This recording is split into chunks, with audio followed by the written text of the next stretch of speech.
Magandang gabi po, sir. Ako po si John Polay Oliveros at nais ko po kayong kapanamin tungkol sa inyong katanungan para sa aming gawain. Aabutin lamang po ng ilang minuto. Maraming salamat po sa inyong oras at pakikisa. Okay, sige. Impormasyon po sa trabaho. Halimbawa po, ano po ang inyong trabaho o posisyon sa kumpanya? Ayan. So, bale ako ngayon ay isang guro.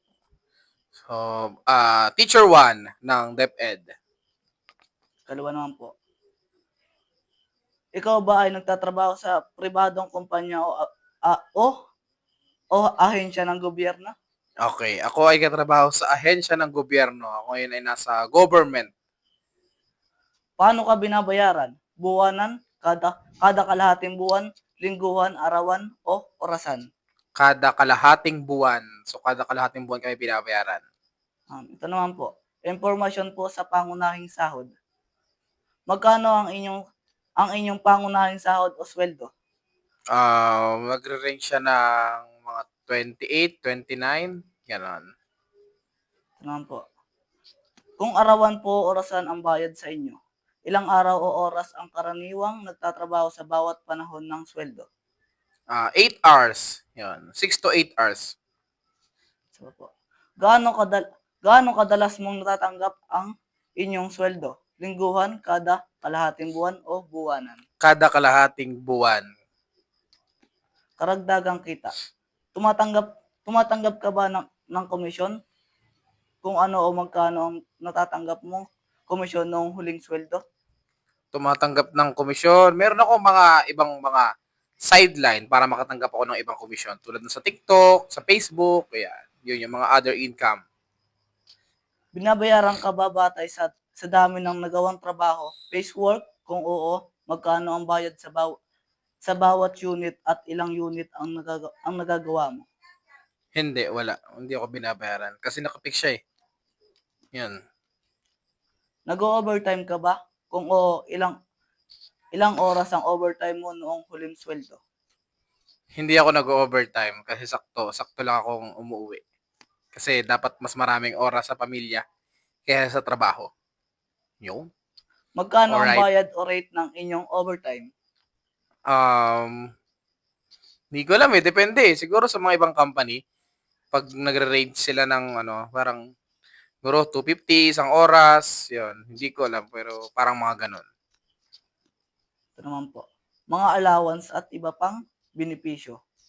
Tumatanggap ka ba ng anumang allowance? Pakisabi ang uri at halaga nito. Okay, so meron kami sa DepEd Quezon. So meron siyang allowance na binibigay sa mga teacher tulad ng mga clothing allowance, chalk allowance, teacher allowance, so yung mga ganun. Yun. Paano nakakatulong ang mga benepisyong ito sa pamamahala ng gastusin ng inyong pamilya? Malaking tulong syempre dahil dito ka nakukuha ng pambayad mo sa mga gamit tulad ng sa classroom. So syempre kailangan kong ayusin yung pagandahin. So doon ka nakukuha ng pambili kaysa sa sarili mong sahod. Yan. Ano ang pangyayari kung mawawala ang mga benepisyong ito? Di mauubos. Kawawa naman kami. So, mauubos. Wala manitira sa sahod namin pag wala kayong mga benefits. Mga tanong sa pagmumuni-muni. Sa inyong palagay, sapat ba ang iyong sweldo para sa iyong mga pangangailangan? Bakit o bakit hindi? Para sa akin, sapat yung sweldo ko ngayon bilang binata. Ano? So, sapat siya. Pero siguro kung may pamilya na ako, hindi sapat. Pero ngayon, bilang binata, sapat siya. Aling kaltas ang may pinakamalaking epekto sa inyong take-home pay? GSIS. So yan, sobrang laki ng kaltas ng GSIS. Kasi meron kaming SSS, Pag-ibig, GSIS. So yun ang pinakamalaki, GSIS. Anong mga paraan ang ginagamit mo upang maayos na pamahalaan ang inyong kita? Kumbaga budgeting. So, bibilhin yung kailangan, hindi yung gusto mo. So, ganun. Ano ang maipapayo mo sa mga estudyante tungkol sa tamang pamamahala ng pera? Ayan, sa tamang pamamahala ng pera, so dapat is ikaw ay marunong mag-manage, mag-alaga ng pera mo kasi money is money. Although kahit madaling kitain, pero hindi ganun siya mabilis din maubos yung pera. And dapat kada gastos mo is iniisip mo, ito ba ay para sa iyo o gusto mo lang? Tulad sabi ko kanina, dapat is ang bibilhin mo ay yung kailangan mo, hindi yung gusto mo lang. Okay? Alright. Yun.